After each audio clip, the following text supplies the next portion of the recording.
चलिए सीधे रुख करते हैं दिल्ली कंजावला केस को लेकर दिल्ली पुलिस की तरफ से प्रेस कॉन्फ्रेंस की जा रही है, सुनिए। उनका कस्टडी के दौरान इंटरोगेशन हो रहा है।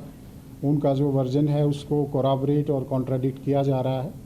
उनके इंफॉर्मेशन के आधार पर नई नई जो क्लूज डेवलप हो रहे हैं उनको वेरीफाई किया जा रहा है। और इसमें हमें अब तक जो सफलता मिली है उसमें ये है कि जो एक्यूज्ड हैं उनका जो वर्जन था उसमें कुछ हम कंट्राडिक्शन ला पाए हैं और सीसीटीवी फुटेज के आधार पर और जो सीडीआर के आधार पर हमें ये पता लगा है कि इसमें 2 लोग और इन्वॉल्व थे और उनके लिए पुलिस अभी रेड कर रही है।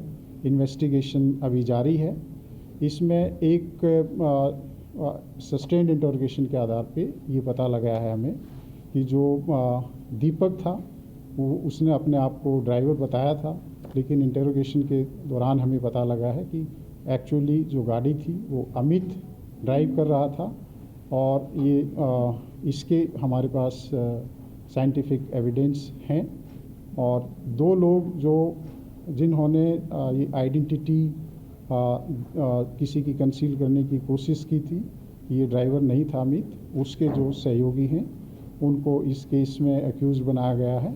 अभी हमारी टीम इन्वेस्टिगेशन रेड्स कर रही हैं।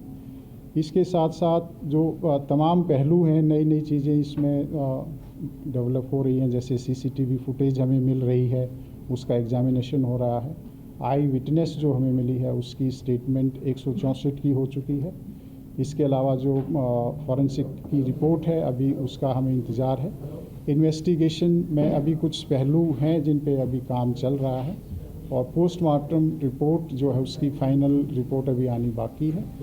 और इसके अलावा जो हमारे जो सीसीटीवी कैमरा के कुछ टाइमिंग्स हैं जिसमें जो कहीं पे सिंक्रोनाइजेशन लगता है कि टाइमिंग अलग अलग है, उसकी प्रॉपर मैचिंग जारी है। और जो इन्वेस्टिगेशन हुआ है उसके जो कुछ महत्वपूर्ण बिंदु ये हैं कि जो एक्यूज्ड पार्टी है और जो इसमें डिसीज्ड है उसका कोई कॉल डिटेल के आधार पर और जो अब तक इन्वेस्टिगेशन हुआ है कोई पुराना लिंक नहीं है, कोई पुराना कनेक्शन इसमें अब तक हमें नहीं मिला है। इसके साथ साथ जो एक्यूज्ड हैं और इसमें जो हमें आई विटनेस मिली है उसके भी जो सीडीआर का एनालिसिस है और जो अब तक हमारी एविडेंस है उसके आधार पर कोई पुराना कनेक्शन नहीं मिला है। पोस्टमार्टम एग्जामिनेशन में आपको पहले ही बताया जा चुका है कि कोई भी इस तरह की इंजरी नहीं मिली थी जो कि सेक्सुअल असॉल्ट को इंडिकेट करती हो। इसके अलावा इसमें जितने भी पहलू हैं उनको जल्दी ही पुलिस रैप अप करने की कोशिश कर रही है। कुछ जो इसमें इन्वेस्टिगेशन बकाया है उसके लिए आज हमारे पास जो एक्यूज्ड हैं उनको दोबारा से पीसी ऑब्टेन करने के लिए दिल्ली पुलिस पेश करेगी और दोबारा से कस्टडी ऑब्टेन करेगी। 2 एक्यूज्ड हैं उनको अभी हम अरेस्ट करने के लिए कोशिश कर रहे हैं, जल्दी ही हमें इसमें कामयाबी मिलेगी। और इसके साथ साथ जो जितना एविडेंस है उसका एनालिसिस करके बहुत ही जल्दी लीगल ओपिनियन, हाई लेवल की लीगल कंसल्टेशन करके बहुत ही जल्दी इसमें पुलिस चार्जशीट तैयार करेगी, एक स्ट्रॉन्ग चार्जशीट बनाएगी ताकि जो एक्यूज्ड हैं उनको कड़ी से कड़ी सज़ा मिल सके। आरोपियों का बयानों में विरोधाभास है तो क्या लाई डिटेक्टर टेस्ट भी करवा सकती है दिल्ली पुलिस? इन्वेस्टिगेशन एक ऑनगोइंग और डायनामिक प्रक्रिया है। अभी मैंने बताया कि इसमें कुछ पहलू बाकी हैं, इन्वेस्टिगेशन अभी जारी है और अगर किसी तरह की हमें रिक्वायरमेंट हुई तो जो जितने भी इन्वेस्टिगेशन की रिक्वायरमेंट हैं और जो प्रोसेसेस हैं उसके तहत हम कार्रवाई करेंगे।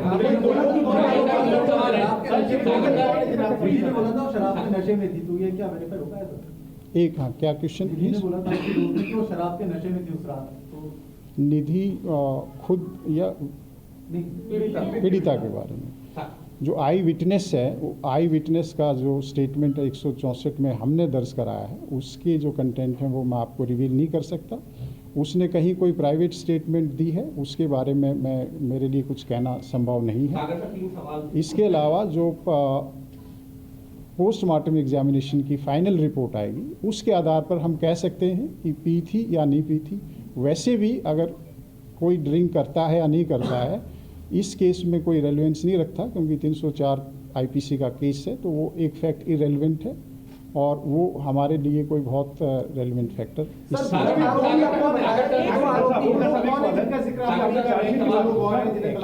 सर जो दो आरोपी हैं जो नए ये कौन लोग हैं और कैसे इनके नाम सामने हैं? दोनों का नाम ये एक आशुतोष है और दूसरा अंकुश खन्ना है। सागर सर